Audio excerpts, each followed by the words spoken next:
Good morning, student. Yesterday I had started the connective tissue, okay, and I had completed about the areolar connective tissue. Areolar connective tissue क्या होता है? जैसा मैंने बताया था कि areole means space, small space होता है, तो हर छोटी छोटी जगह जहाँ पैकिंग की ज़रूरत पड़ती है वहाँ पे areolar connective tissue वर्क करता है, okay. And today I will complete the adipose tissue. Adipose tissue is the modification of the areolar connective tissue. उसका ही मॉडिफिकेशन है. एडिपोज का मतलब फैट होता है. Adipose means fat. So adipose tissue is basically on aggregation of the fat cell, है ना. जब fat cell बहुत एग्रीगेट हो जाता है तो ये क्या बनाता है? एडिपोज कनेक्टिव टिश्यू बनाता है. It is found in association with the areolar connective tissue.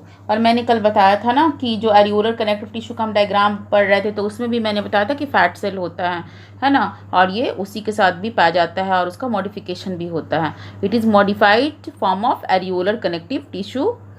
जब एरियोलर कनेक्टिव टिश्यू के अंदर लार्ज नंबर ऑफ एडिपोसाइट्स आ जाते हैं then it form the adipose tissue. Okay, it is the modified areolar connective tissue having large number of adipocytes. Okay, it is filled with the fat droplet, है ना. Fat droplet इसके अंदर बहुत सारा होता है. जैसे मैंने एक ये टिश्यू बना करके आपको दिखाया है किस तरह का ये होता है. तो देखो ये इस तरह का होता है.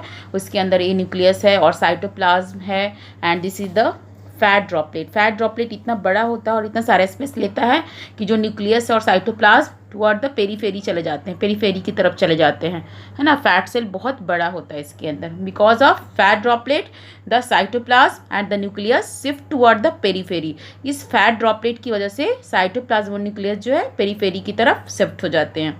फैट ड्रॉपलेट जो होता है वो एक भी हो सकता है, जैसे इसमें मैंने एक दिखाया है, और कईयों में 1 2 3 4 भी हो सकता है. वो डिपेंड करता है. इसका नंबर एक भी हो सकता है और कई भी हो सकते हैं. ओके, अब हम देखते हैं कि इसका किस तरीके से बना होता है, इसका कितने टाइप का होता है.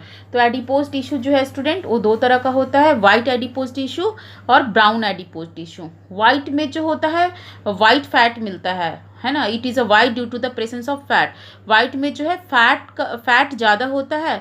Due to this deposition of fat its colour is white. और ब्राउन में जो होता है ब्लड वेसल ज़्यादा होता है and due to the presence of the blood vessels it's colour is brown, है ना. बेसिकली ब्राउन नहीं होता, रेडिश ब्राउन होता है उसका कलर.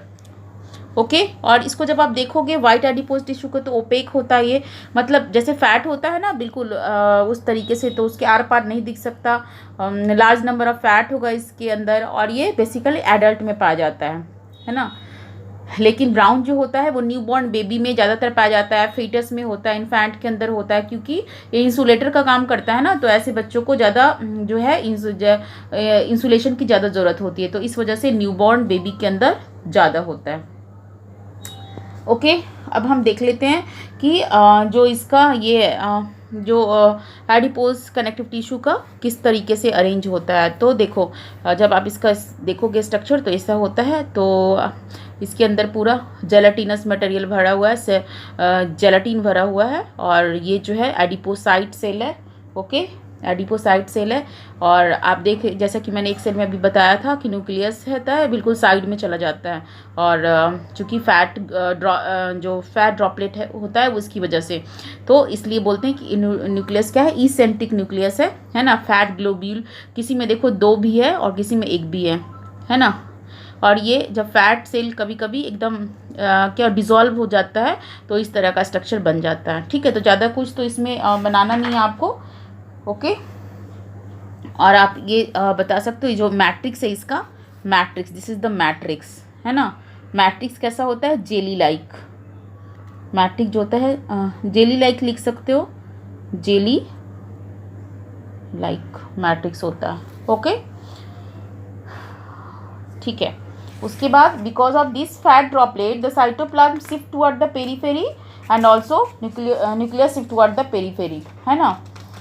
ओके, तो इसी के साथ ये जो है एडिपोज टिश्यू तो कंप्लीट हो गया, क्योंकि इसमें ज़्यादा कुछ है नहीं आपको, है ना. और ये कहाँ प्रेजेंस होता है? हमारे स्किन के नीचे होता है और ये सब होता है, ये सब तो आपको पता ही है. ठीक है, उसके बाद हम एक जो है ये कर लेते हैं टेंडन और लिगामेंट. टेंडन और लिगामेंट जो है मैंने बताया था डेंस कनेक्टिव टिश्यू होता है उसका पार्ट होता है. ओके, तो टेंडन कैसा होता है स्टूडेंट? इसमें जो फाइबर होता है it is the white fibrous tissue होता है, वाइट फाइब्रस टिश्यू होता है टेंडन।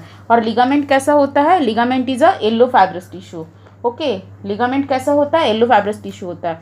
इसमें जो है कोलाजिन प्रोटीन का बंडल मिलेगा और इसमें कौन सा प्रोटीन मिलेगा, एलास्टिन प्रोटीन मिलेगा। ठीक है, ये बोन टू मसल को कनेक्ट करता है, किसको कनेक्ट करता है, बोन टू मसल को कनेक्ट करता है, और ये बोन से बोन को कनेक्ट करता है।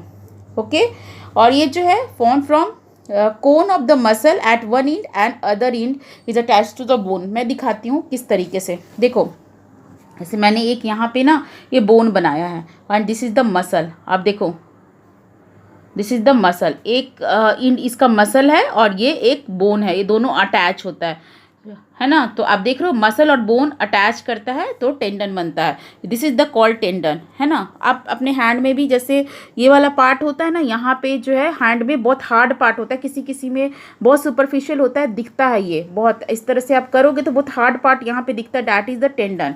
Okay, very important role in the movement, और इसका जो मूवमेंट में होता है बहुत इंपॉर्टेंट रोल होता है ना। लिगामेंट जो होता है मैंने बताया it is the yellow fibrous tissue है और ये इलास्टिन प्रोटीन का बना होता है, कनेक्ट बोन टू बोन को कनेक्ट करता है, both end are attach to the bone. इसमें जो होता है इसका बोथ हिंड बोन से ही अटैच होता है, जैसे देखो ये जॉइंट पे पाया जाता है, very important role in the dislocation of the joint. और यदि देखो जैसे एक बोन है और इधर दूसरा बोन है और यहाँ एक लिगामेंट ऐसे करके इसको पकड़ के दोनों बोन को जॉइंट में होल्ड करके रखता है। और कभी कभी ये जैसे मान लो बहुत फास्ट चल रहे हो, आपके पैर में कभी स्प्रेन आ जाता है तो ये लिगामेंट या तो क्या होता है बहुत मतलब क्या उसको बोल सकते हो, बहुत तेज़ी से चल रहा है, झटका लग गया, उसकी वजह से लिगामेंट कभी टियर भी हो सकता है, या कभी कभी जो है वो टियर हो सकता है, या कभी मान लो उस पर बहुत वो लूज भी हो सकता है लिगामेंट जो है। ठीक है, तो ये हमारे ज्वाइंट को बेसिकली होल्ड करके रखता है। बट ये जो टेंडन जो है ना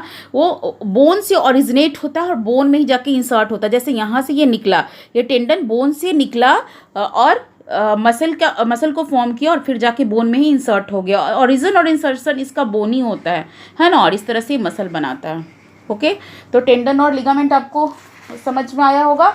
एडिपोज टिश्यू आपको समझ में आया। एडिपोज टिश्यू का फंक्शन स्टूडेंट आप लिख सकते हो कि ये फैट रिजर्वोयर का काम करता है, किसी भी मसल और लिम्ब को शेप देता है ना। हमारा बॉडी का जो पूरा शेप होता है, यदि फैट नहीं हो तो हम तो एकदम लीन एंड थीन ऐसे लगेंगे, हड्डियों का ढांचा है, तो इस एडिपोज टिश्यू की वजह से होता है ना। और विसरल ऑर्गन को पोजीशन में रखता है। और जैसे मैंने बताया कि ये बैड कंडक्टर ऑफ हीट है ना, तो बैड कंडक्टर ऑफ हीट है तो इंसुलेटर की तरह भी हमारे बॉडी में काम करता है और बॉडी टेम्परेचर को रेगुलेट करता है।